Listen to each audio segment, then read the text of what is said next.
Morning everybody, back here again. Back in the bedroom this week because frankly it's easier to barricade yourself in here than it is to stop dogs and husbands and goodness knows what else coming into the room while you're trying to talk to yourself, which is a challenge at the best of times. Anyway, I thought I'd talk about another story where Jesus met somebody this week, because I think that especially in these times, it's really nice to see how Jesus talked to people, how Jesus dealt with people, how Jesus wants to meet us at the moment. And this is one of my favourite stories, and it's the story of a guy that was paralysed. So he couldn't walk at all, and his friends had heard that Jesus was near, and they wanted to take him to Jesus because, again, no NHS, no point in clapping for carers, there weren't any. And so they thought that Jesus might be able to help him. So what they did was that they stuck this poor unfortunate guy on a mat, and they took him to the house where Jesus was teaching.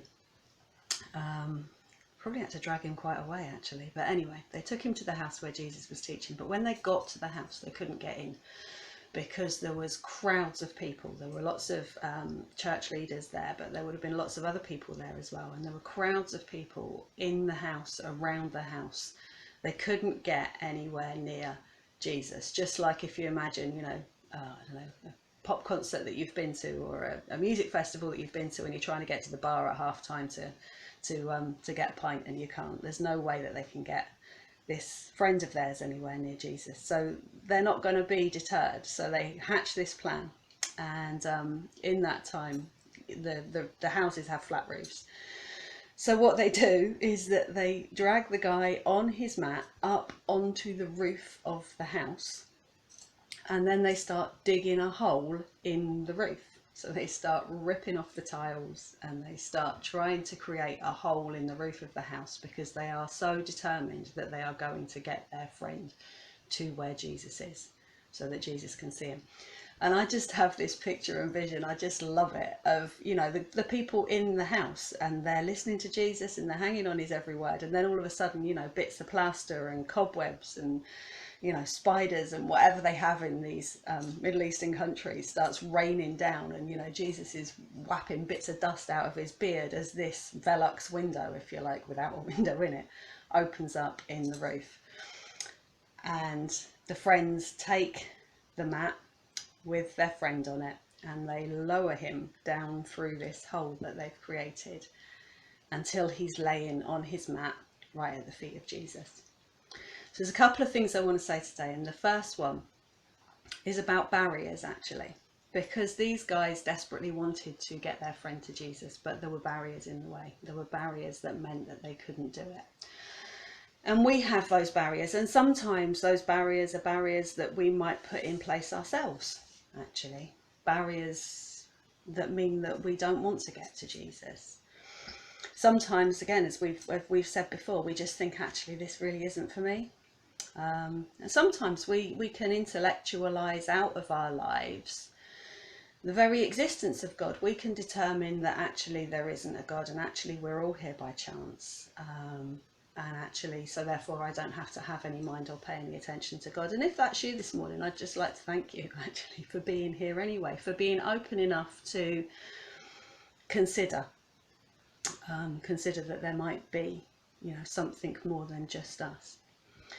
Sometimes the barriers that are put in place for us, if you like, and again, we've discussed some of those before, the barrier of just being busy, the barrier of thinking that actually, spirituality and spiritual things might sound quite interesting, but I've got to wash the car, and I've got to take the kids to football, and I've got to do all of these things that are actually more of a priority for me than investigating the possibility of spiritual things, the possibility of God. And sometimes it's more than that. Sometimes it's concern about, we've heard that maybe if we come to Jesus, or maybe if we start investigating God, we're going to be asked to give up some stuff that we might not want to give up, that we might not feel able to give up at that time. Sometimes, you look around and sometimes you think, well, you know, Christians are weird, and we are. We'll discuss that in a minute. Christians are weird, and I don't really want to have to go around the rest of my life wearing socks and sandals and holding a Bible and bashing people over the head with it at every opportunity. So sometimes there's barriers that we put in place like that.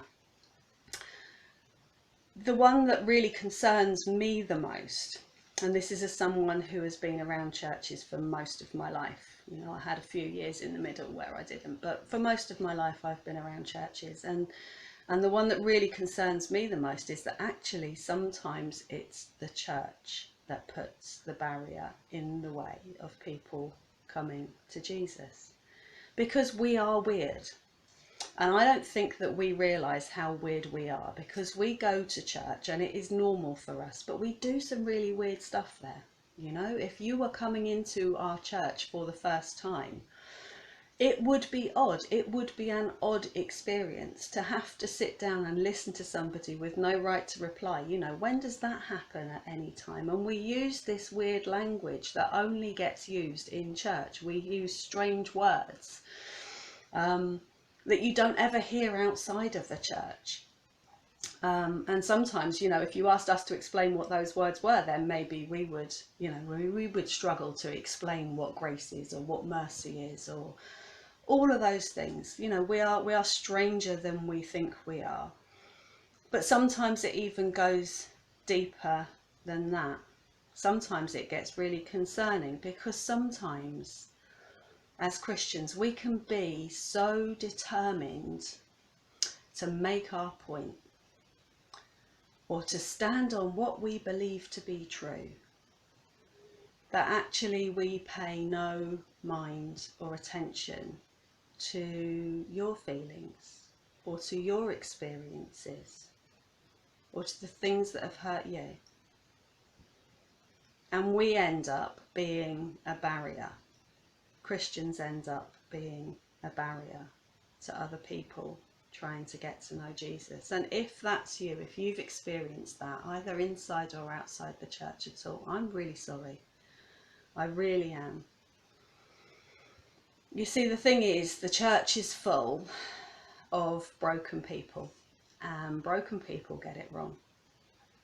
And sometimes we get it really wrong. And so what I would encourage anybody to do is to look for Jesus. Use the church as a tool, you know, but look for Jesus, because Jesus is the one that doesn't get it wrong. Jesus is the one that doesn't put his foot in it. Jesus is the one that actually, like Jeff Lucas said in something I was listening to the other day, has learned to, on those rare occasions where it needs to be, has learned to disagree agreeably. And maybe as Christians in the church we need to learn that. And also just for people that are in the church, that are trying to do their best, that are trying to take this great commission of Jesus, we need to be really, really careful that we carry out our job, which is to break through the barriers that stop people from getting to know Jesus.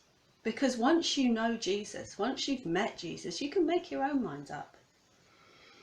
So just like those friends of the paralysed man broke the ceiling apart so that he could get to Jesus, we need to remember that that's our job. That's our one job. And we need to do that, and we need to do that well. And then the other thing that I wanted to see is what I wanted to talk about is what happened after that.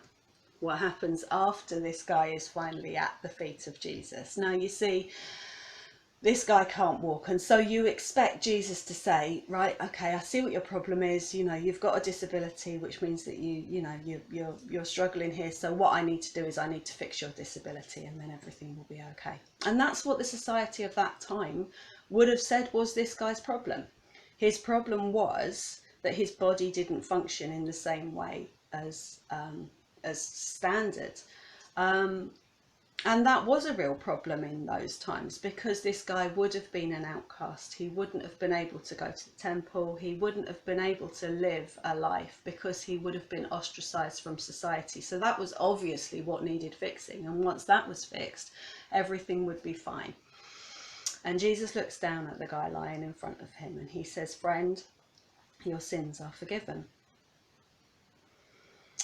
And I expect a shockwave went round that room because this is so unexpected. But you see, Jesus is a revolutionary. We've turned Jesus into this socks and sandals wearing, toting guy, you know, and Jesus actually isn't that. He's a revolutionary, and he revolutionises what happens. He revolutionises the way that that society works and the way that the world's worked, actually, ever since that. Jesus is this revolutionary, and he says your sins are forgiven. And again, it's another one of these Christian words that starts to get people's backs up. And I understand that, because actually we don't see ourselves as sinners. You know, we see ourselves in general as nice people, genuine people who are just trying to do our best to get by without hurting people as we go along. And that's what we see ourselves at. We don't see ourselves as sinners. We don't see ourselves as people that do very much wrong. So I want to suggest that you imagine being able to go to somebody who can take all of your hurt and all of your worry and all of your anxiety and all of your pain and all of your regrets and all of the mess that we all make of our lives sometimes, and deal with that for you. I want you to imagine somebody who will dive into the mess that we all make sometimes and take it away and let us know that he is always with us, and let us know that actually we have a choice not to have to do this on our own anymore. Because not having to do it on our own anymore is such a comforting thing. And this is what Jesus offers. This is what Jesus is qualified to do, to come in and to see us and to love us and to offer to take all of our mess and regret and pain and sorrow and hurt away. That's what having your sins forgiven actually means. And that's what this man lying on the mat needed. And that's what all of us need. And that's what Jesus offers us. And he offers it to us today, the same as he offers it to that guy back then. Interestingly, the church leaders that I said that were there present, you know, God bless the church. I mean, the church is Jesus's idea. And so we're doing our best here. But the church leaders of the day instantly get the raving hump with this. And they open their mouths and they stick their foot right in it and they say, who do you think you are? You know, you haven't got the authority to do this. Only God can forgive sins. What do you think you're playing at, telling this guy that his sins are forgiven? And Jesus looks at them and he looks at the man and he says, just so that you know I have got the authority, up you get. And the man gets up and he rolls up his mat and he walks out of the room. I'm really interested. We're doing these, Martin's doing these talks and that. I'm really interested. I'd love to know what you think. I'd love for you to get involved. I'd love to be able to engage, actually. And so chuck us your thoughts, chuck us your comments, chuck us your questions, you know.